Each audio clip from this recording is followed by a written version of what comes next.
Hasil hitung cepat berbagai lembaga survei menunjukkan Prabowo Gibran unggul. Sementara di sisi legislatif ada PDI Perjuangan yang masih menjadi raja parlemen meskipun ada penurunan suara kalau dibandingkan 2019 lalu. Pertanyaannya, apakah partai-partai politik yang saat ini tidak mendukung Prabowo Subianto dalam Pilpres akan ambil posisi sebagai oposisi atau justru sebaliknya tergoda masuk dalam koalisi? Inilah liputan 6 Talks Prabowo Presiden. Siapa oposisi? Saya Skolastika Silvia.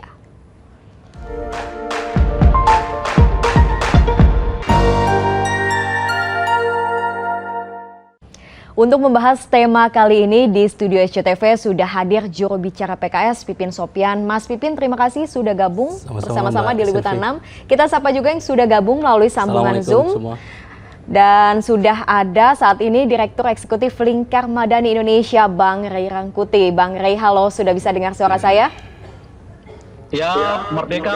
Siap, merdeka. Selanjutnya ada Sekjen Partai Nasdem, Pak Hermawi Taslim. Pak Taslim, selamat sore, apa kabar? Selamat sore semua, sehat. Sehat, kabar baik, terima kasih. Ketua DPP PDI Perjuangan, Komarudin Watubun. Bang Komar, selamat sore. Selamat sore, merdeka. Merdeka. Dan Dewan Pembina Partai Gerindra, Bang Andre Rosiade. Bang Andre, terima kasih sudah join. Assalamualaikum warahmatullahi wabarakatuh. Pak Waalaikumsalam. Pasti Pipin dan juga Bang Ray. Oke, baik, semuanya sudah mendengar, audionya juga sudah jelas. Nah, pertanyaan saya nih, pengen nanya dulu ke Bang Ray ya. Bang Ray, sejauh ini untuk data quick count Pileg, partai politik yang lolos saat ini, total ada 8 atau 9? Saya sih hampir bisa memastikan 8 ya. 8 ya sejauh ini ya? Tapi kan ada yang menunggu di situ P3. P3 betul, yang ada di ambang batas ya. Lingkaran margin error ya. Jadi kalau kita hitung dengan margin error, ya 9 partai politik yang bisa lolos. Dan potensi P3 itu menurut saya cukup kuat karena dia kan tidak membutuhkan sampai 1% ya, cuma 0,sekian% untuk bisa kembali duduk di parlemen. Jadi quote and quote kiranya situasinya akan sama di DPR itu ya, 9 partai politik masuk ya, tapi ya kita harus memastikan dulu apakah P3 akan dapat atau tidak. Oke, jadi artinya nggak terlalu jauh beda komposisinya dengan 2019? Kalau dari partai ya jelas tidak jauh berbeda. Kalaupun ada yang keluar kan cuma satu P3, tapi dia juga sendiri masih punya potensi yang cukup kuat untuk mendapatkan kursi di parlemen. Oke. Nah, saya mau nanya yang saat ini unggul nih. Bung Komar bisa dengar ya, audio saya jelas ya. Kalau lihat hasil quick count kan ke PDIP ini masih ada di puncak nih, masih jadi raja parlemen. Tapi kalau dibandingkan 2019, perolehan suaranya memang lebih turun. Gimana? Ya, itu kan masih belum, kita tunggu real count-nya kan. Kalau real count-nya kemungkinan besar kita kembali sama dengan 2019 itu. Oke, targetnya masih 19% seperti itu? Ya, dia pasti jatuh kembali ke 19%. Oke, kenapa sih yakin ini nih, Bang Komar nih? Yakin karena kita partai yang punya kadar, punya kerja yang jelas di bawah. Kita bukan partai yang menggunakan segala macam fasilitas negara untuk membesarkan dirinya. 2019 kan memang bisa dikatakan percaya diri karena ada Pak Jokowi di sana. Nah, 2024 ini kan kondisinya agak berbeda. Justru kita mengafirmasi bahwa Jokowi bisa mempengaruhi pemilihan presiden, tapi tidak bisa mempengaruhi kader PDI Perjuangan. Oke, itu dari PDIP. Nah, sekarang saya mau tanya ke Bang Andre nih. Nah, Gerindra dan Golkar bisa dikatakan tukar posisi. Jadi Gerindra turun ke 3, Bang Andre, Golkar naik ke peringkat kedua sejauh ini ya, berdasarkan quick count. Apa tanggapannya? Yang jelas tentu seperti yang disampaikan oleh Pak Prabowo, kita mensyukuri hasil quick count ini bahwa Pak Prabowo dan Mas Gibran memenangkan pemilu 1 putaran, lalu juga Partai Gerindra juga mendapatkan suara yang signifikan. Ya, alhamdulillahirobbilalamin, kita syukuri, dan sisanya tentu kita menunggu hasil recount dari KPU sehingga ini semakin jelas dan terang benderang Seperti itu. Tapi cukup puas nggak dengan Gerindra ada di posisi ketiga, Bang Andre?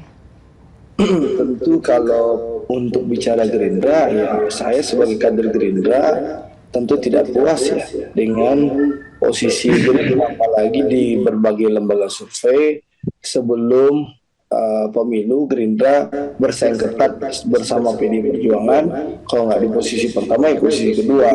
Tapi ternyata kan untuk sementara di quick count kan agak berbeda. Mudah-mudahan harapan kami di Realcon kembali sesuai dengan survei yang selama ini keluar di sebelum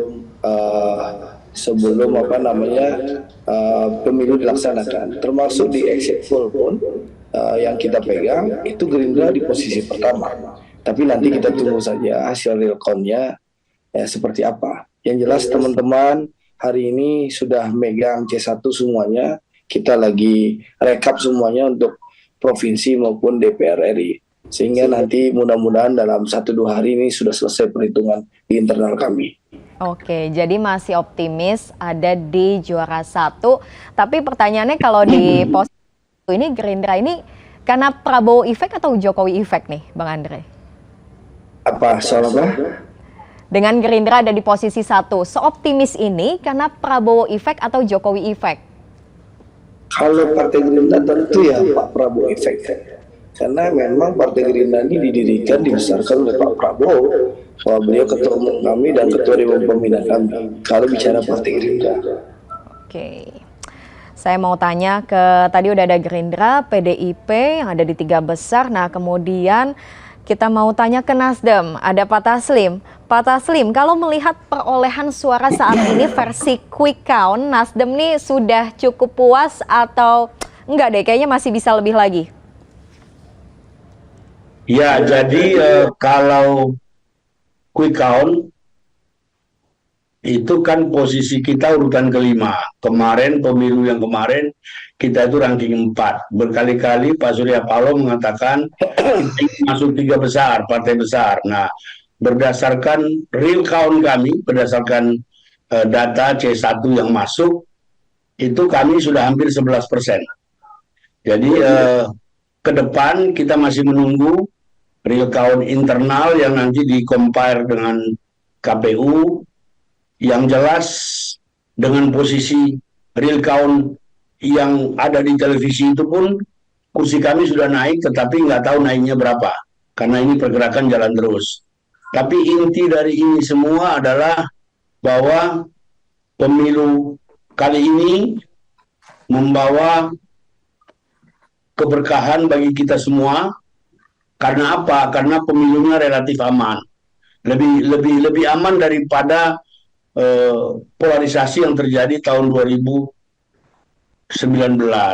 Yang kedua, semua perbedaan pendapat masih dalam koridor yang cukup baik, masa di bawah pergerakannya tidak destruktif, dan itu yang menurut saya tujuan pemilu yang utama adalah menguatkan keindonesiaan kita, menguatkan kebersamaan kita sebagai bangsa. Nanti hasilnya kita akan tunggu real count, bagaimana kemudian kebersamaan antar partai, nanti kita lihat lagi. Tetapi untuk sementara situasi seperti ini menurut saya kontribusi kita semua, kita semakin dewasa, kita semakin bersahabat sebagai anak-anak bangsa, dan itu penting untuk modal pembangunan ke depan. Oke, nggak beda jauh, ini artinya nggak beda jauh dengan 2019, masih sekitar 9% ya. Ini sesuai target nggak, Pak Taslim? Kalau berdasarkan real count, berdasarkan data yang kami terima dari C1 saksi-saksi kami, sudah hampir 40%, kami itu 11%. Tapi ini kan masih berproses terus. Yang jelas, ranking 4 pada 2019 itu sangat tidak memuaskan kami, sehingga pada pemilu kali ini kami ingin naik kelas menjadi 3 besar. Oke, 3 besar kursi gimana dalam nih? perolehan kursi. Berapa kursi targetnya? 100 kursi tercapai nggak Pak Taslim? Sekarang ini kursi kami itu kisarannya ya antara 72 sampai 76. Oke. Kami berpikir ya sekitar itu atau bisa mendekati 80 Alhamdulillah, puji Tuhan. Oke, nggak muluk ya 80 kursi. Kalau Mas Pipin, PKS versi quick count-nya saat ini yang sudah dirilis berbagai lembaga survei kan lumayan ketat nih dengan Nasdem ya, posisinya nggak jauh beda, gimana? Ya, kami ucapkan terima kasih lah kepada semua pendukung, kader, pengurus PKS dan seluruh relawan yang sudah bekerja sama, sudah manjada wajada, sudah bersungguh-sungguh dengan sekuat tenaga hadir untuk mengajak orang memilih PKS dan juga memilih capres yang kita usung, Pak Anies Baswedan. Dan tentu itu semua adalah kerja kita bersama-sama, bukan kerja 1-2 orang, ini adalah kerja kolektif yang dimiliki oleh PKS. Yang pertama adalah soliditas struktur, kedua adalah militansi kader, dan yang ketiga adalah kerjasama dengan seluruh elemen masyarakat, para relawan. Dan tentu apapun hasilnya kami akan terima selama pemilu dilaksanakan dengan jujur, adil, tanpa kecurangan. Dan itu yang kami harapkan, dan saat ini tentu kami konsentrasi kepada satu adalah bagaimana memastikan tabulasi suara ini berjalan dengan aman, jurdil, tidak ada kecurangan. Yang kedua, kami terus mencari data, informasi, memverifikasi, memvalidasi segala informasi yang beredar dari masyarakat yang bahwa adanya penggelembungan suara, bahwa adanya kecurangan-kecurangan yang terjadi di saat pencoblosan dan pasca pencoblosan saat ini. Misalnya contoh saat ini kita agak kesulitan untuk mendapatkan C1 di lapangan. Saya misalnya di dapil saya Purwakarta, Karawang, Bekasi, dan beberapa daerah mengeluhkan itu. Jadi mereka tidak mendapatkan C1 yang asli yang diterima, kemudian baru yang yang digitalnya mereka beberapa sudah menerima. Yang kedua adalah tadi ketika ada rekapitulasi e-rekap ya, ketika didata disampaikan dari manual kemudian dihitung ke e-rekap, terjadi penggelembungan suara untuk pasangan calon tertentu dan untuk beberapa partai tertentu. Ini yang terus kita telusuri. Jadi bagi kami apapun hasilnya kami akan terima selama syaratnya adalah tidak ada kecurangan yang terjadi baik di Pilpres maupun di pemilu. Tapi kalau dari hasilnya sejauh ini, PKS ini sudah cukup puas belum?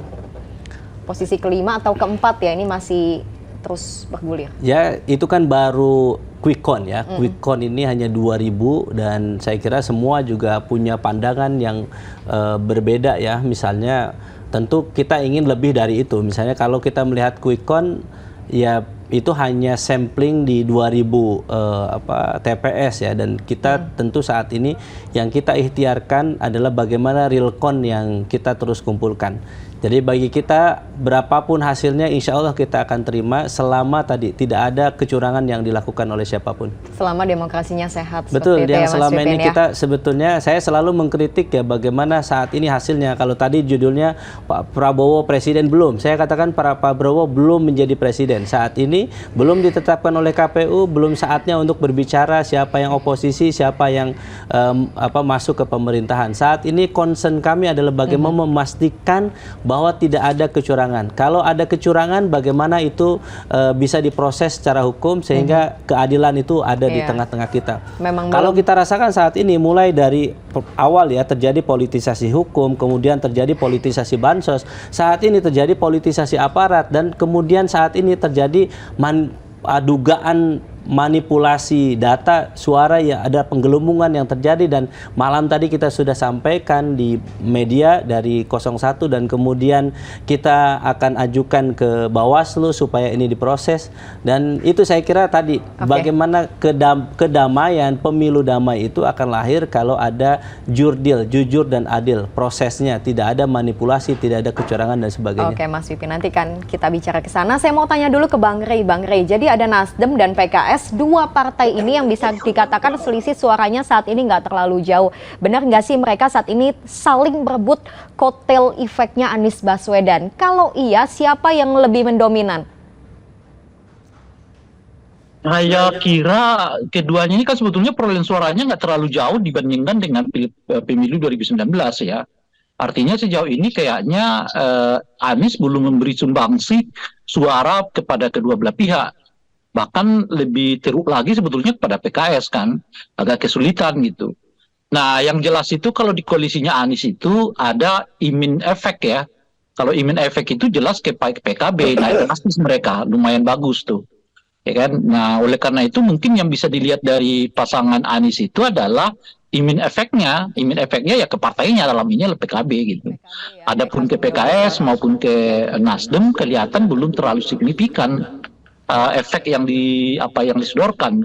Nah, misalnya tadi kita dengar dari Bung Taslim misalnya ya, target ketiga besar saya kira akan sulit. Sekarang malah 4 besarnya mungkin ya mereka juga akan kesulitan gitu. Kalau misalnya berbanding dengan PKS bagaimana disebutkan tadi gitu. Jadi masih kejar-kejaran tuh. Nah, yang leading itu kan sebenarnya di PKB-nya gitu. Betul. PKB saat ini unggul tadi bisa dikatakan dengan imin effect itu ya tadi Bang Rey ya. Justru Anies effect-nya belum jelas terlihat ya. Anies effect gitu loh. Oke. Saya mau tanya balik ke Bang Andre. Bang Andre, masih bersama kami ya.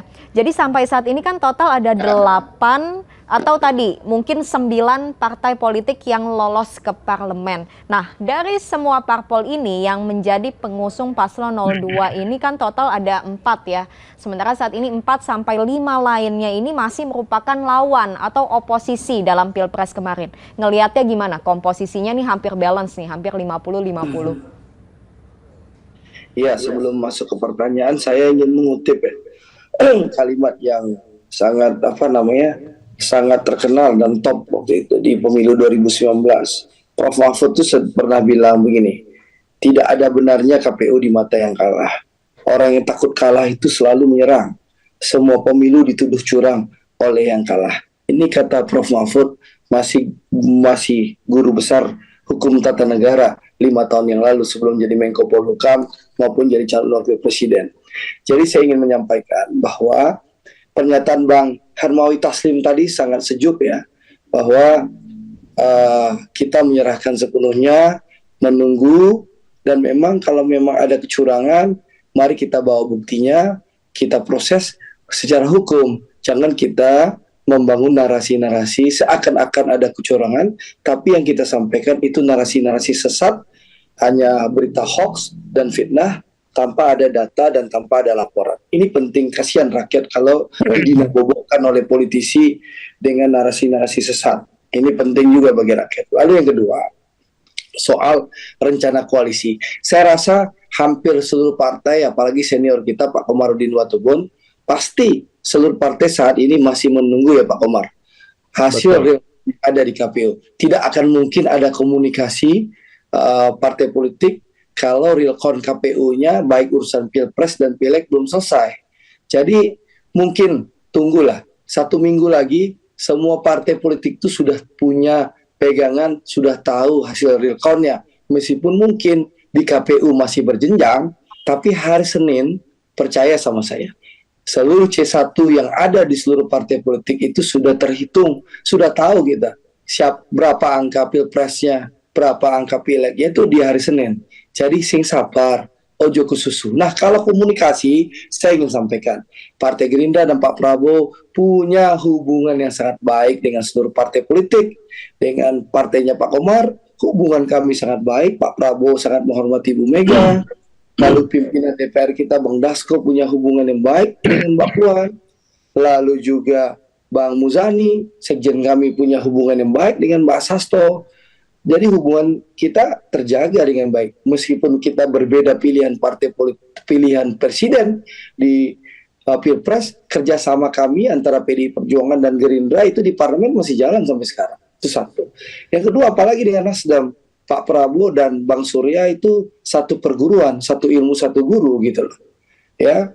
Jadi kita hubungan juga baik gitu loh. Dengan PKS kita punya sejarah yang panjang, dan termasuk dengan seluruh partai. Tapi saya rasa komunikasi ini akan berjalan secara natural nanti setelah hasil realcon-nya atau minimal setelah masing-masing partai menyelesaikan tabulasi manualnya minggu depan. Jadi saat ini belum ada komunikasi Bang Andre. Terlalu dini dan prematur kalau kita bicara komunikasi politik di saat Pipin belum ketemu C1-nya gitu loh. Kan begitu. Mas Pipin, tadi kata Bang Andre, oke. Komunikasi politik C1-nya belum di tangan Pipin belum paham apakah Pipin lolos ke DPR atau tidak, gitu loh. Kan begitu. Betul Mas kan Pipin Pak Komar? mungkin mau menanggapi katanya semua pemilu dituduh curang oleh yang kalah. apa tadi menuduh adanya kecurangan karena semata-mata kalah? Ya itu juga yang disampaikan oleh Pak Prabowo 2019 lalu dan mengatakan bahwa semua lembaga survei itu pembohong. Itu juga yang dilakukan oleh Bang Andre ketika 2019 sebetulnya, dan pasukannya waktu itu saya juga ingat sebetulnya. Tetapi memang terkadang kalap mata ya ketika kita merasa bahwa di atas angin, kemudian menutup mata atas potensi-potensi dugaan kecurangan yang terjadi di mana-mana. Saya harus katakan ketika pasca politisasi hukum sebelum pencoblosan, kemudian sebelum proses ya, kemudian ketika proses kampanye terjadi politisasi bansos yang terstruktur, sistematis dan masif di berbagai daerah, itu dugaan yang kami lihat dan sudah kami laporkan ke Bawaslu. Dan kemudian saat ini kita melihat bahwa banyaknya data, ya penggelembungan data yang juga kami saat ini sudah sampaikan, laporkan. Apakah kita menganggap bahwa ini baik-baik saja? Jadi menurut kami adalah saat ini yang masyarakat saat ini yang diinginkan apa sih? Keadilan. Apakah benar real seperti itu? Jadi menurut kami saat ini fokus kami memang fokus kepada bagaimana real count itu kita kawal baik dengan cara baik-baik. Kita tidak terbius dengan quick count yang saat ini dilakukan oleh para lembaga survei, karena itu bukan lembaga resmi yang mengumumkan hasil resmi pemilu. Sehingga saya harus katakan Pak Prabowo belum menjadi presiden saat ini, belum ada hasil pemilu, dan saatnya yang kita lakukan adalah mari kita kawal, pastikan bahwa setiap kecurangan ketika dilaporkan maka diproses secara adil sehingga masyarakat puas dengan hasil pemilu kita saat ini. Jadi menurut saya tidak perlu jumawa yang disampaikan oleh Bang Andre ya. Dan bagi kita saat ini ayo kita pastikan mengawal, meskipun Bang Andre merasa bahwa saat ini sudah di atas angin, tapi bisa jadi hasil quick count dengan real count-nya berubah, berbeda. Kita tidak tahu apa yang terjadi karena quick count hanya 2000 samplingnya, tetapi real count adalah total seluruh TPS se-Indonesia. Mudah-mudahan bagi kami, rakyat Indonesia, wabil khusus para pendukung Pak Anies Baswedan dari PKS dan yang lainnya, mari kita fokus memastikan tidak ada garong, tidak ada pencurian surat suara, tidak ada penggelembungan suara. Kita pastikan semuanya fokus, tidak perlu khawatir. Bismillah, kita akan siap menerima kemenangan dan kekalahan secara fair selama pemilunya jurdil, tidak ada kecurangan. Bang Rey, tapi kalau dalam sejarahnya ada nggak hasil quick count yang sangat jauh berbeda gitu dengan real count? Bang Rey? Masih di mute Bang, sorry. Ya, memang belum kita temukan perbedaan yang cukup jauh antara real count dengan quick count gitu, ataupun dengan metode penjemputan di awal gitu. Tetapi saya setuju juga dengan Bung Pipit ya. Jadi masalah kita sebetulnya salah satunya sekarang ini real count ataupun quick count ataupun dalamnya itu secara otomatis seperti mengabaikan persoalan-persoalan yang meliputi ya sampainya kita kepada kesimpulan itu gitu. Jadi padahal di balik seluruh angka-angka itu ada banyak peristiwa yang terjadi. Tapi kita fokusnya pada angka bukan pada peristiwa sampai di mana angka itu bisa menuju ke arah sana gitu. Nah oleh karena itu saya juga setuju pernyataan untuk terus-menerus ya mengevaluasi, melihat, mendata ya seterusnya gitu. Dan itu hanya mungkin memang datang dari mereka yang saat ini dianggap kalah. Jadi kalau pernyataan Pak Mahfud tadi disetir oleh Bung Andre, ya kita juga harus mengatakan bahwa di mana-mana di seluruh dunia ini yang merasa diperlakukan tidak adil itu pasti orang yang kalah. Nggak ada orang yang menang merasa diperlakukan tidak adil gitu. Nah oleh karena itulah semua semua institusi yang diharapkan orang bisa mendapatkan keadilan diciptakan gitu. Sebab orang kalah nggak bisa merasakan dirinya mendapat kezaliman juga akan menempatkan lembaga-lembaga peradilan menjadi nggak penting, nggak signifikan juga gitu. Nah dari orang-orang kalah inilah nanti akan kita dengar apa sih sebetulnya yang terjadi, apa yang dilakukan, apa yang mengakibatkan mereka seperti itu. Apakah memang ada suasana yang membuat mereka misalnya diperlakukan tidak adil, sehingga dengan begitu proses perjalanan kita semuanya adalah proses menuju kepada keadilan itu gitu. Nah, oleh karena itu ya saya setuju, semua harus diungkap. nggak ada, tidak perlu kita membuat target seperti misalnya akan ada perubahan suara, akan ada, nggak mesti harus ke sana, tapi seluruh persoalan yang berkaitan dengan pelanggaran yang berhubungan dengan pelaksanaan pemilu saya kira harus diungkap. Kalau tidak, para perlahan-lahan kita menggerogoti terus berdemokrasi kita, yang pada ujungnya metode-metode yang dipakai yang secara kasat mata seperti digambarkan oleh pada dirty vote itu akan berulang-ulang dan dianggap sudah seperti biasa. Besok-besok misalnya nanti di pilkada November, ya kepala-kepala daerah akan menggunakan model yang sama untuk mendapatkan suara, mengerahkan bansos, mengerahkan aparat, mengerahkan itu karena dia tahu begitu ada quick count, ya semua orang nggak akan berbicara lagi soal pelanggaran-pelanggaran gitu, dan itu menurut saya berbahaya bagi demokrasi kita. Nah oleh karena itu saya sendiri tidak terlalu fokus pada hasil cepat ini gitu ya, tapi fokus saya adalah soal apa yang mengakibatkan seseorang mendapatkan begitu banyak suara. Benarkah suaranya ditetapkan secara adil? Karena kita tahu kemarin Bawaslu juga udah merilis 19 ya bentuk pelanggaran. Yang saya petakan 5 dari 19 itu boleh disebut pelanggaran berat ya. Dan jumlah dari pelanggaran berat itu bisa mencapai 2000-an per satu kasus gitu. Misalnya adanya intimidasi, adanya mobilisasi, adanya penghalang-halangan untuk mendapatkan formulir C1, adanya jumlah surat sah dengan tidak sah itu tidak sinkron gitu, dan satu lagi saya lupa gitu. Itu kalau di total mencapai lebih dari 10.000 kasus gitu. Nah, di situ yang perlu kita selidiki, mengapa tetap masih ada intimidasi, mengapa tetap masih ada mobilisasi, mengapa masih tetap ada surat suara antara yang sah dengan tidak sah, tidak sinkron, dan seterusnya itu. Nah, supaya kita terus menerus juga memperbaiki kualitas pelaksanaan pemilu kita. Nah, oleh karena itu saya menyambut baik apa yang dilakukan oleh 01, 03 bukan untuk sekedar mengejar apakah mereka akan mendapatkan suara yang lebih baik atau tidak. Bagi saya bukan hanya itu targetnya, tapi target yang paling utama itu untuk membongkar segala bentuk kecurangan yang terjadi, sehingga dengan begitu kita bisa mengantisipasi model-model kecurangan ini masa akan datang. Kita harus pastikan tidak boleh lagi berulang gitu. Iya, jadi memang bukan semata-mata soal menang kalah, tapi lebih ke soal demokrasi yang sehat untuk jadi pembelajaran untuk kita semua. Nah, kalau tadi Mas Pipin sudah menyoroti, kalau dari PDIP dan Nasdem gimana? Bang Komar dulu mungkin? Indikasi-indikasi kecurangan ini misalnya? Apa itu? Soal apa itu? Halo, Bang Komar. Soal indikasi-indikasi kecurangan yang diserukan nih oleh kubu-kubu. Ya begini ya, yang pasti pemilu kali ini pemilu yang terburuk dalam sejarah reformasi. Ya, karena yang tadi sudah disampaikan Bang Ray tadi, ini Bawaslu rilis temuan-temuannya, KPU mengakui kesalahan input datanya.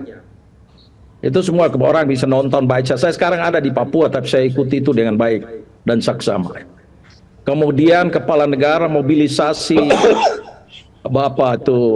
bansos, mobilisasi instrumen negara, itu semua kan proses dalam rangka memenangkan presiden kan.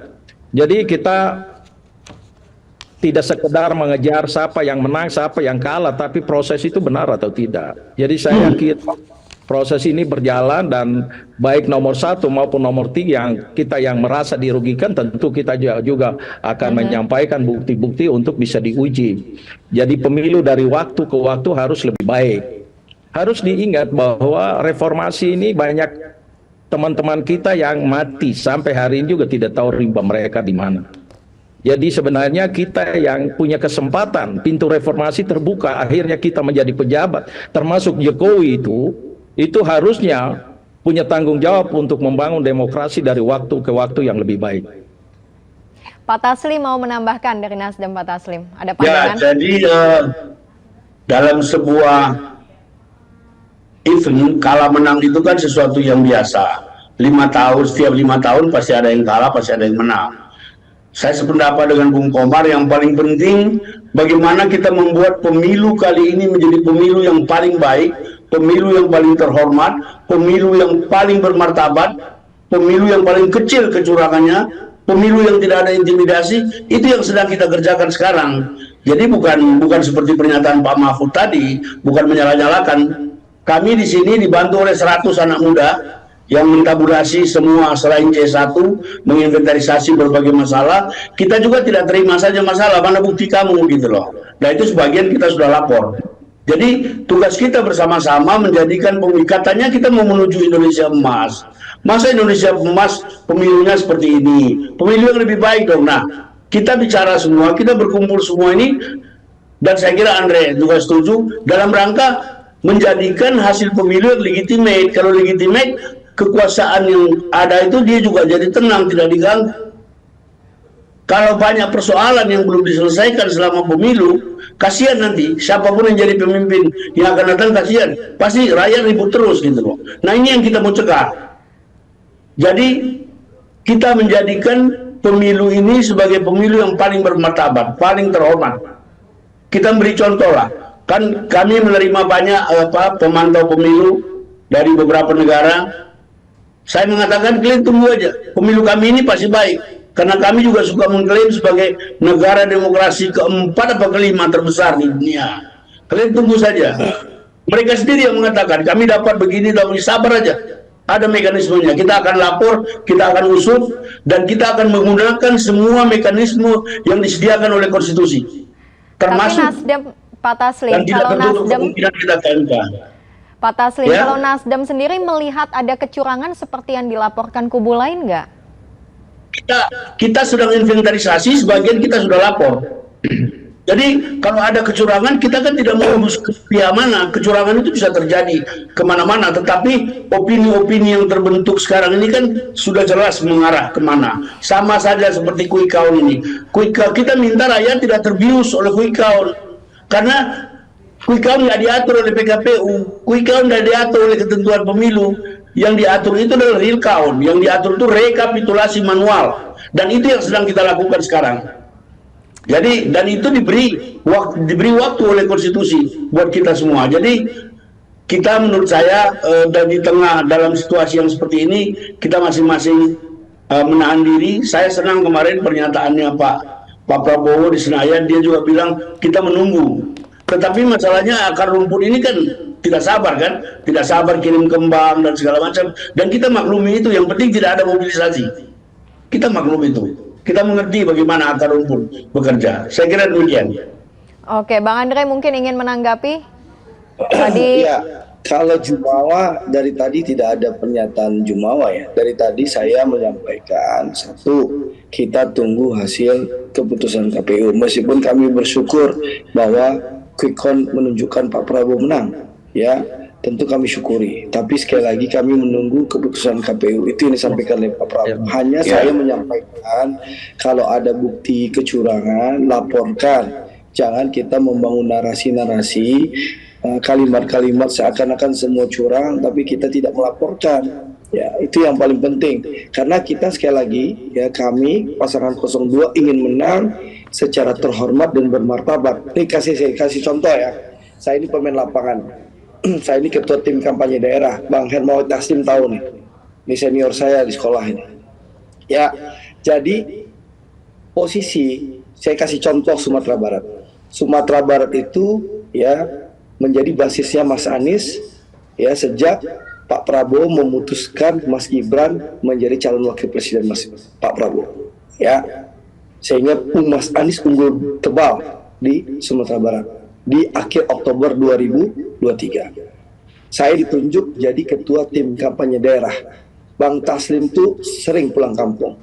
Ditemukan nggak Andre Rosiade sebagai ketua tim kampanye daerah mobilisasi TNI, Polri, ASN, atau aparat? Pasti kata Bang Taslim nggak ada Andre melakukan hal-hal itu. Apakah ada Andre Rosiade melakukan mobilisasi bansos? Ya, yang bantuan-bantuan pemerintah bansos itu PKH, BLT, ada nggak? Pasti Bang Taslim bilang juga nggak ada. Andre melakukan itu. Tidak ada penggunaan aparat TNI, Polri. Apakah Andre melakukan intervensi kepada PJ sebagai ketua tim kampanye daerah? Pasti Bang Taslim bilang juga enggak. Nah, padahal saya mendapat beban berat bagaimana mengejar ketertinggalan Pak Prabowo dan Mas Gibran di tengah isu politisasi agama yang nggak dukung Pak Prabowo, dipertanyakan keislamannya di Sumatera Barat, yang nggak mendukung Pak Prabowo dibilang kufur di Sumatera Barat, yang nggak mendukung Pak Prabowo dianggap pro-dajjal di Sumatera Barat, tapi kita tidak menggunakan instrumen. Jadi saya ingin kasih contoh, jangan kita bangun asumsi, bangun narasi kalau kita tidak punya data. Dan saya contoh pemain di lapangan, ya, saya ini orang lapangan, nggak ngedongeng di TV aja, gitu loh. Dan itu saya buktikan Cukup, Bang. dengan bagaimana kita mengejar ketertinggalan suara Mas Anies. Kita bisa naik berapa belas persen sehingga kita tidak terlalu jauh kalah, wabil khusus di dapil Baik, saya. Jadi Bang Andre. ini yang ingin saya sampaikan.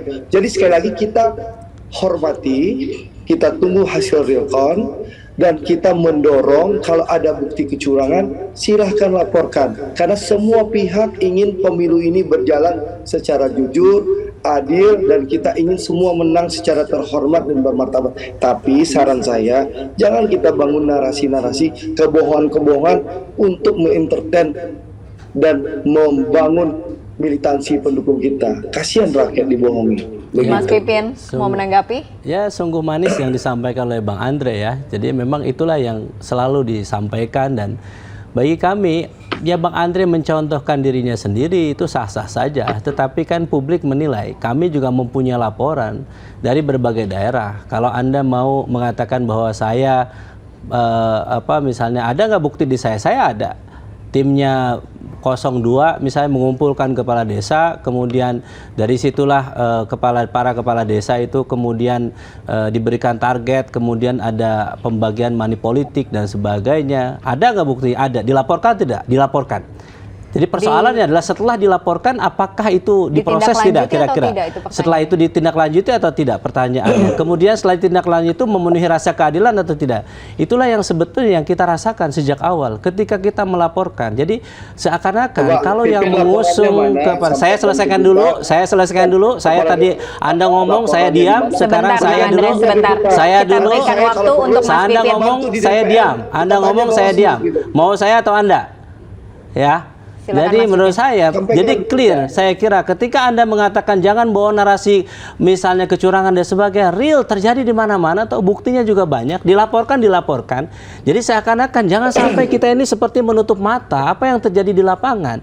Saya harus katakan, jadi siapapun yang menang dan kalah kita akan terima secara terhormat selama tidak ada tindakan kecurangan di situ, selama tidak ada politisasi hukum, tidak ada politisasi bansos, tidak ada politisasi aparat, kita akan menghormati itu semua. Tidak ada kecurangan dalam penghitungan, kita akan hormati itu semua.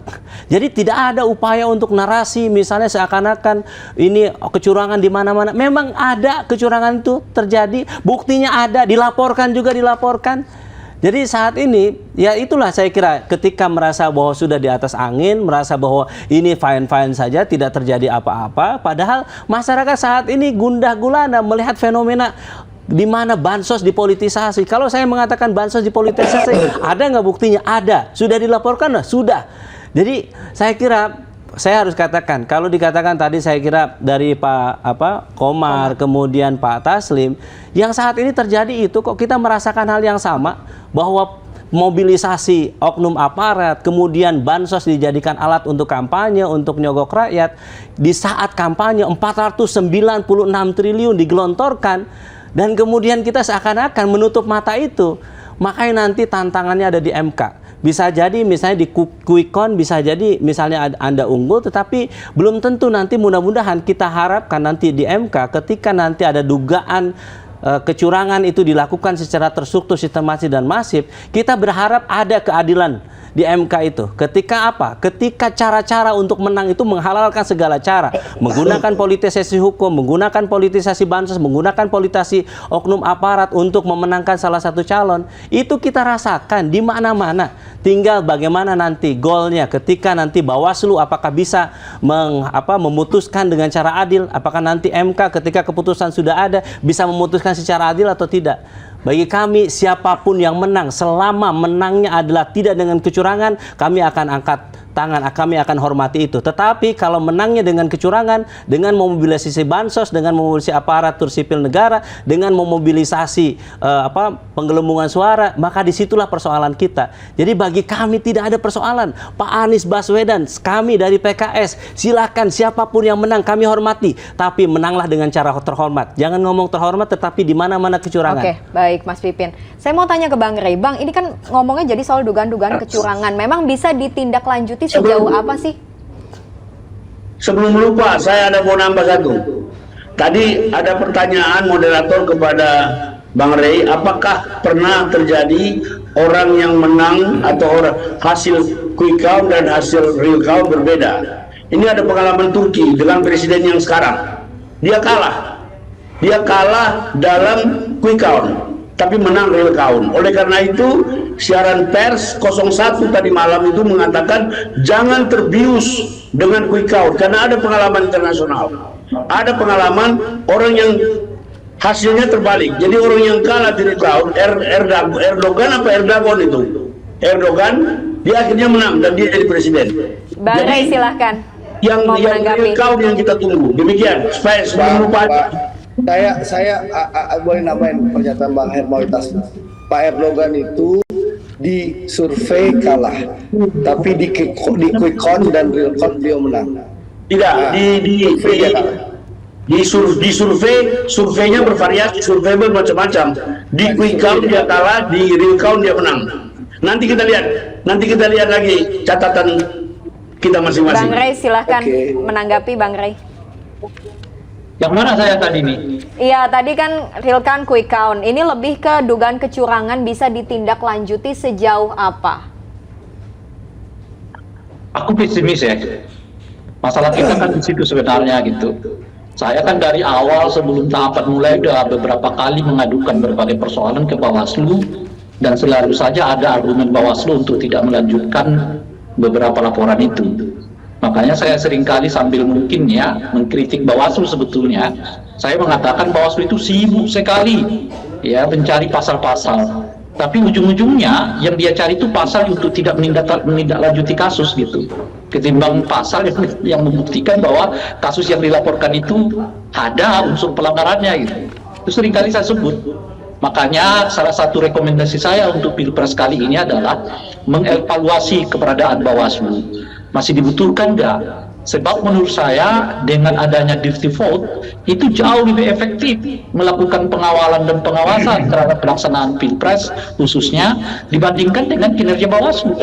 Nah sekarang itu misalnya dari 19 item pelanggaran yang mereka temukan, 5 diantaranya itu saya nggak tahu tindak lanjutnya seperti apa mereka buat, sebab di ujung-ujung rilis itu mereka hanya menyampaikan ini direkomendasikan diselesaikan di tempat, sudah disampaikan ke petugas ini, petugas itu, dan seterusnya. Padahal itu ada unsur yang saya sebut 5 itu tadi, selain unsur pelanggaran administrasi, dia berhubungan dengan pidana, lebih dari itu unsur pelanggaran yang dapat membatalkan hasil. Jadi kalau ada intimidasi, ya, ada mobilisasi, ada halangan-halangan untuk mendapatkan berkas formulir C1 misalnya, hasil gitu ya, itu jenis-jenis pelanggaran yang tidak bisa dikompromikan, yang dapat mengakibatkan terjadinya diskualifikasi kepada mereka yang diuntungkan oleh proses itu gitu. Sanksinya sejauh apa Bang Rey soal diskualifikasi? Kenapa? Sanksinya sejauh apa soal diskualifikasi? Maksudnya gimana? Sanksinya sejauh apa soal diskualifikasi? Siapa yang bisa didiskualifikasi atas tindakan tersebut? Ya kalau bisa dihubungkan dengan peserta pemilunya. Ingat loh ya, di awal mula TSM diperkenalkan oleh MK itu bukan dalam kerangka menghitung suara. TSM dulu diperkenalkan MK itu dalam kerangka justru mengawal proses orang mendapatkan suara. Jadi kalau ditemukan dalam prosesnya satu jenis pelanggaran yang dinyatakan itu terorganisir, meluas, dan dilakukan dengan cara-cara menggunakan kekuasaan, maka kemenangan seseorang itu bisa dibatalkan oleh MK. Entah itu misalnya suara yang dimenangkan itu jauh lebih sedikit dibandingkan dengan suara yang dimenangkan oleh KPU gitu. Nah sekarang ini kan dilihat selisihnya, kalau dianggap selisih yang hilang disebabkan oleh tindakan-tindakan itu nggak dapat ngejar kemenangan, ya maka diabaikan itu. Dulu di zamannya Pak Jim ini nggak begitu. Kalaupun misalnya selisihnya hampir 80% misalnya ya, antara yang melaporkan yang dilaporkan itu, tapi betul ditemukan problem-problem seperti yang kita sebutkan tadi di atas ya, mobilisasi lah ya, politik uang ya, intimidasi ya, kemudian penghalang-halangan orang untuk mendapatkan formulir C1 sebagai barang bukti hasil rekapitulasi suara, itu dapat membatalkan hasilnya gitu. Jadi si pemenang bisa dikalahkan, yang melaporkan bisa dijadikan sebagai pemenang. Itu satu. Baik, Bang Rey. Nah sekarang misalnya kalau kita mau refleksi sedikit nih, misalnya kan Bung Andre 2019 dalam posisi yang kalah ya, dan melaporkan tindakan-tindakan yang dianggap oleh mereka itu sebagai kecurangan kepada MK dan Bawaslu.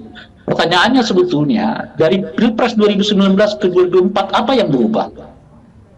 Gitu. Di 2019 kita nggak mengenal namanya mobilisasi bansos misalnya ya.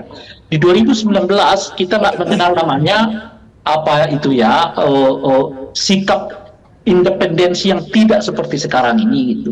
Nah sekarang kalau sekiranya, kalaupun nanti misalnya disebut oleh Andre, oh kita menemukan itu, lah kalau 2019 ditemukan, 2024 lagi ditemukan lagi, artinya kita nggak kemana-mana sebetulnya demokrasi kita gitu. Oke, Bang Rey, terima kasih banyak untuk sorotannya. Dalam konteks itulah saya selalu ingin mengatakan perlu kita selesaikan. Sebab kalau kita nggak mau selesaikan ini, yang ada adalah memerosotkan demokrasi, khususnya di era Pak Jokowi ini gitu ya. Dari harus kita evaluasi habis-habisan.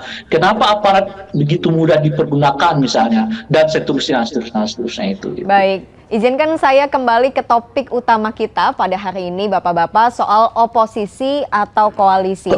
Nah, kalau tidak setuju tadi dengan judul kita, nggak masalah. Tinggal kita ganti sedikit ya. Siapapun yang menang, apakah Bapak-Bapak di dalam koalisi dan partainya ini akan tetap konsisten berada di posisinya? Saya mau tanya ke Bang Komar. Kemarin Pak Hasto Kristianto sempat ada menyatakan siap menjadi oposisi. Apakah ini mewakili sikap partai? Kalau tadi dengan Prabowo menjadi presiden. Ya, itu bukan hal baru bagi PDI Perjuangan. Zaman SBY itu kita pernah ada di luar pemerintahan selama 2 periode. Jadi kalau kemudian besok kita ada di luar pemerintahan, itu bukan berarti hubungan kita dengan Pak Prabowo tidak baik, tidak bagus. Persahabatan kita tetap jalan, tetapi kita ini berjuang untuk tegaknya demokrasi di Indonesia, itu yang harus garis bawahnya. Ya. Jadi kita ini berjuang dengan lahirnya reformasi, maka tanggung jawab berikut kalau proses demokrasi ini tidak benar, wah kita patut harus di luar pemerintahan untuk melakukan evaluasi terhadap pemerintahan yang berlangsung. Apalagi tadi saya sudah sampaikan, proses ini memang bermasalah. Tadi Bang Andre itu benar, memang dia tidak punya otoritas untuk mobilisasi aparat segala macam. Yang saya maksudkan tadi, kepala negara yang mobilisasi itu, semua orang tahu itu, ya, bansos dan seterusnya. H-1 sebelum pencoblosan itu bank-bank ini uang semua diperuntukkan untuk BLT, pencairan BLT. Kita sulit cari uang cash itu hanya dilakukan oleh kekuasaan negara. Itu masalah yang sekarang orang semua persoalkan itu. Jadi kalau kita kembali ke urusan siapa di luar dan siapa di dalam, saya kira kita membangun Indonesia yang lebih baik itu bukan berarti sama-sama semua harus ada di pemerintahan. Nanti kalau sama-sama ada di dalam, nanti sama-sama juga tutup aib di dalamnya. Jadi mesti ada yang di luar supaya mengingatkan pemerintahan yang sedang berkuasa. Itulah demokrasi sesungguhnya. Baik, kalau tadi PDIP, Mas Pipin, PKS gimana? Ya, saya harus katakan terlalu dini mengatakan di luar atau di dalam pemerintahan. Tapi bagi kami di luar maupun di dalam maupun di luar pemerintahan sama terhormat. bagaimana memastikan suara rakyat itu disampaikan baik di dalam maupun di luar. Yang ketiga, keputusan PKS berada di luar maupun di dalam itu diputuskan oleh Musyawarah Majelis Syuro yang akan diputuskan oleh 99 anggota Majelis Syuro. Jadi bagi kami sekarang adalah fokus bagaimana mengawal suara rakyat, memastikan tidak ada garong di situ, tidak ada pencurian, dan memastikan siapapun yang curang bisa diproses secara hukum dan bisa mendapatkan ganjaran yang setimpal. Kami sangat berharap Bawaslu dan nanti MK bisa memutus dengan keputusan seadil-adilnya sehingga kita mendapatkan pemilu yang terbaik pada 2024 ini. Baik. Kalau Pak Taslim, Nasdem bagaimana? Kan kemarin sempat bilang Ya, jadi kalau rencana Nasdem pertemuan. ada sejumlah pertimbangan. Ya. Tapi sebelumnya saya mau mengatakan di luar atau di dalam pemerintahan tidak kalah terhormatnya. Di beberapa negara maju kekuatan penyeimbang itu penting. Tapi bagi kami sikap kami akan ditentukan pertama, kami akan mengevaluasi bagaimana jalannya pemilihan umum ini dan bagaimana tata cara proses penyelesaian masalah-masalah yang ditinggalkan oleh pemilu seperti yang dikatakan Pipin. Yang kedua, kita akan mempertimbangkan dengan sungguh-sungguh yang mana lebih efektif. Kalau sikap dasar kami kan kritis dan konstruktif. Di dalam atau di luar pemerintahan, kita selalu kritis dan konstruktif. Yang terakhir, yang tidak kalah pentingnya, ini tentu juga menyangkut seberapa kekuatan kita. Jadi kami akan hitung dulu, kami dapat kursi berapa. Dari situ nanti kita bisa lihat kita akan kemana. Tapi ini semua akan kita lakukan setelah rekapitalisasi manual, setelah clear semua kerja KPU dan proses-proses hukum yang seharusnya dikatakan diselesaikan seperti yang kata Pipin tadi, diselesaikan dengan bijak.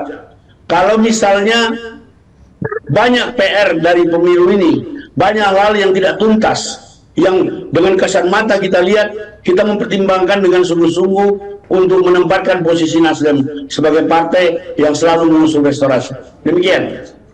Baik, Pak Taslim sebelumnya juga sempat bilang soal rencana pertemuan antara Pak Surya Paloh dengan Ibu Megawati. Iya, jadi kalau pertemuan itu sebuah keniscayaan. Tidak ada pemilu juga Pak Surya bertemu dengan siapa saja. Mau dengan Pak Prabowo pernah sampai 8 jam di sini. Kita pernah juga ke Hambalang setengah hari. Bu Mbak Puan pernah ke sini. Semua bisa ketemu. PKS berulang-ulang. Silaturahmi itu kan sebuah keniscayaan. Itu kan membangun kebersamaan dalam semangat keindonesiaan. Kalau itu tidak boleh kita tinggalkan. Siapa kawan, siapa lawan itu menjadi tidak penting. Silaturahmi harus kita utamakan, kebersamaan, komunikasi itu penting menurut saya. Jadi apakah nanti bertemu dengan siapa, memang demikian adanya. Kita harus bertemu dengan banyak orang. Tapi konteksnya kan ini cukup berbeda. Pak Taslim, kan setelah Pilpres, setelah pemilu, mungkin ada bahasan khusus? Ya, nanti kita lihat. Kami yang menunggu setelah hasil rekapitulasi manual, posisi kami sudah jelas, baru komunikasi-komunikasi resmi kita akan buka dengan semua pihak. Baik, Pak Komar, mungkin dari PDIP sudah mengetahui mungkin ada rencana pertemuan antara Surya Paloh dan Ibu Mega? Tadi sudah dijawab sama Sekjen Nasdem itu. Tadi saya kan sudah bilang, termasuk dengan Pak Prabowo. Pak Prabowo itu temannya Ibu Mega juga. Tapi kita ada di luar bukan berarti kita tidak bisa membangun republik atau bermasalah. Ya, justru ada yang di dalam, ada yang di luar supaya kita saling lakukan koreksi pemerintahan lebih baik. Esensi dari demokrasi itu adalah ada koreksi, ada checks and balancesnya itu loh. Jadi justru semua rame-rame ke dalam itu yang berbahaya karena semua dikendalikan oleh presiden. Akhirnya presiden suka-suka saja mau langgar konstitusi juga nggak masalah karena tidak ada partai yang koreksi lagi kan gitu. Problem yang kita bicara sekarang ketika presiden terlibat secara terbuka dalam kemenangan proses presiden kali ini, itu yang menjadi masalah, dan itu jangan kita ulangi lagi sejarah seperti itu. Itu kenapa terjadi seperti itu? Semua kekuatan politik di bawah kendali presiden, itu berbahaya. Oke, itu apakah maksudnya yang terjadi di tahun 2019 seperti itu? Kami ini partai ini sangat taat aturan. Kebetulan saya ini ketua bidang kehormatan, jadi tidak bisa mau bicara sesuatu di luar aturan. Nanti keputusan nanti ada di dalam pemerintahan atau tidak itu ada dalam rapat kerja nasional nanti.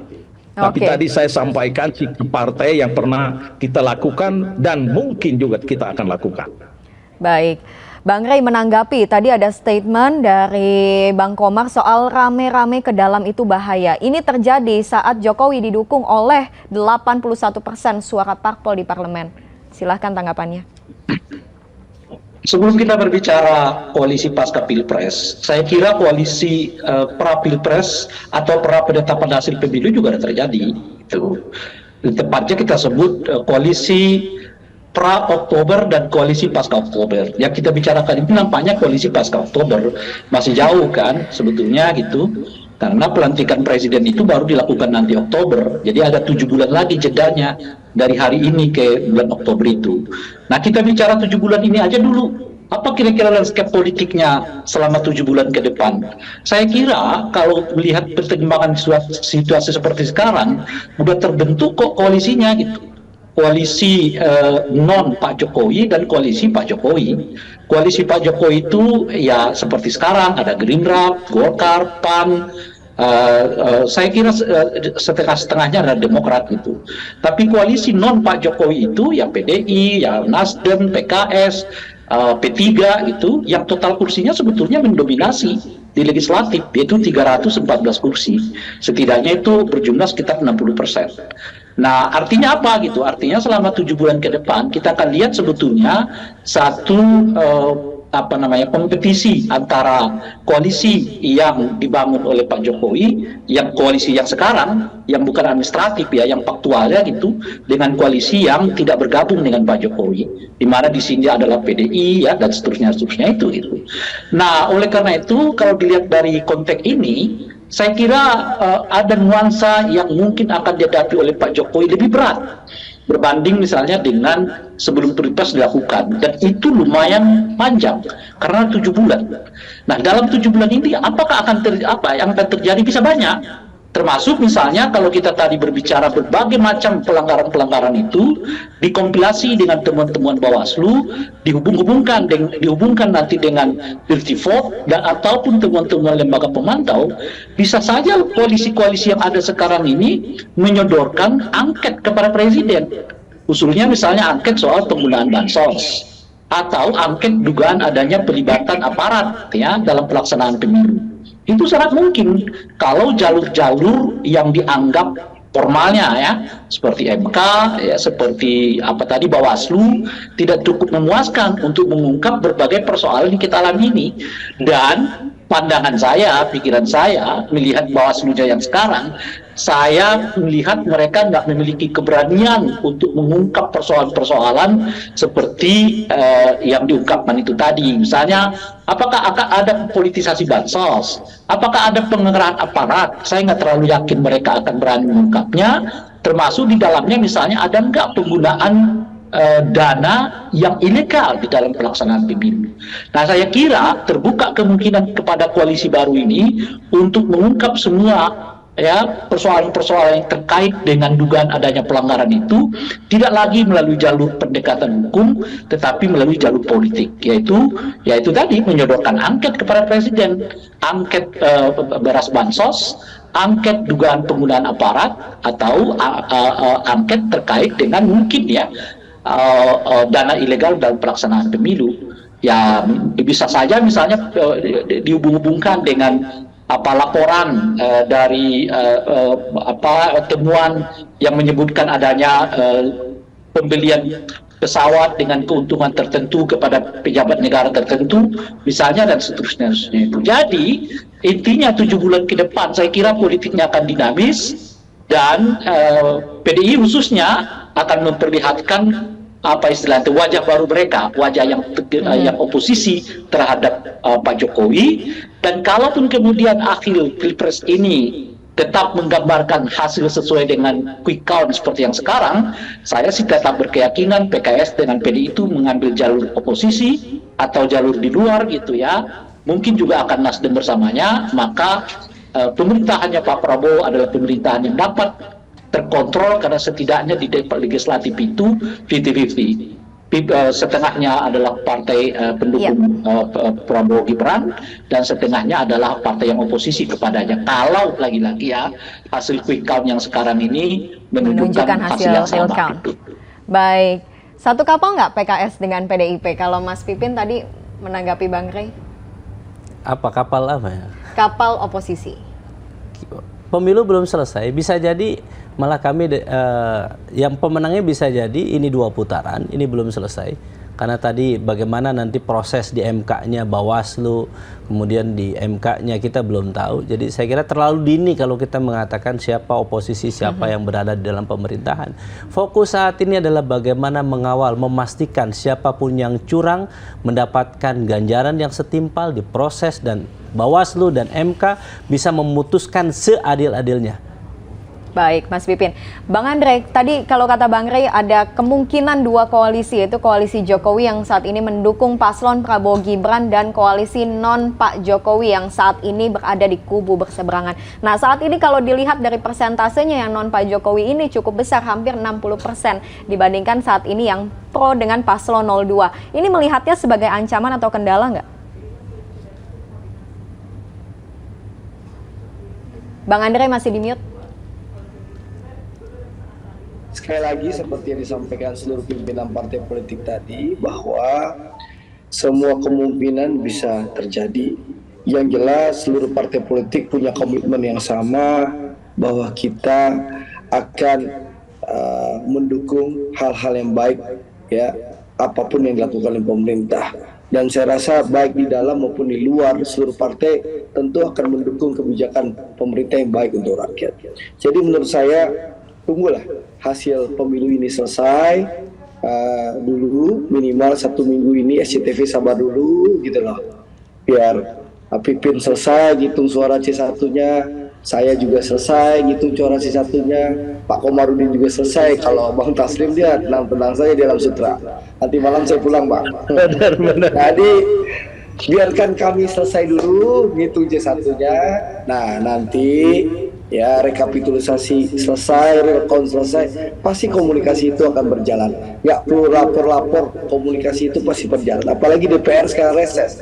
Kalau itu paripurna pembukaan masa sidang, kita sudah bisa kongko-kongko nanti ngobrol-ngobrol partai politik. Nah, udahlah, tenang saja. Yang jelas, saya sepakat bahwa kalau ada kecurangan, ya laporkan. Mau 01, 02, 03 terlibat proses, ya, laporkan. Kalau masih kita belum puas, mari kita lapor ke Mahkamah Konstitusi. Itu yang pernah kami lakukan dulu di 2014 dan 2019. Itu langkah terakhir. Kalau memang MK sudah memutuskan, meskipun kita tidak puas, tentu kita harus terima. Itulah hukum yang kita ikutin di negara Kesatuan Republik Indonesia ini. Jadi saya rasa mari kita sabar saja. Kita tunggu keputusan KPU, rekonnya selesai, itu yang pertama. Yang kedua, apapun pelanggarannya saya sepakat, kita ingin pemilu yang bersih, bermartabat. Untuk itu, kalau ditemukan kecurangan laporkan. Kalau masih tidak puas dengan Bawaslu, bawa ke Mahkamah Konstitusi. Kita tunggu keputusan Mahkamah Konstitusi. Tapi kalau keputusan Mahkamah Konstitusi ternyata tidak memuaskan kita, ya mau tidak mau kita harus terima. Kami melakukan itu di 2014 dan 2019, termasuk 2009 bersama Pak Komarudin dulu. Ya, kalau kita kalah di MK, ya mau nggak mau. Inilah keputusan berbangsa dan bernegara kita. Begitu, nggak perlu kita memaksakan diri lagi. Kalau ya, ojo ke susu ya. Saya rasa semuanya setuju ya. Mas Pipin setuju? Bang Komar setuju? Pak Taslim setuju? Semuanya setuju ya. Kita sama-sama menunggu hasil real count ya. Sambil mengawasi, kita kawal bersama pemilu 2024. Kita harapkan semua demokrasinya jangan malah mundur ya. Betul. Karena ini adalah pembelajaran satu lagi buat bangsa. Terima kasih banyak. Saya mau mengucapkan banyak terima kasih kepada semua narasumber saya yang sudah hadir di Liputan Amtalks pada sore ini. Mas Pipin, terima kasih. Bang Rey, terima kasih. Pak Taslim, terima kasih. Pak Komar, Bang Andre, terima kasih banyak sudah gabung di Liputan Amtalks. Baik, kita nantikan hasil pemilu yang adil, hasil pemilu yang jujur, apapun itu nanti ya, walaupun akan koalisi ataupun tetap pada oposisi, semoga apapun itu yang diambil perannya amanah. Saya Sylvia, terima kasih. Salam ICTV.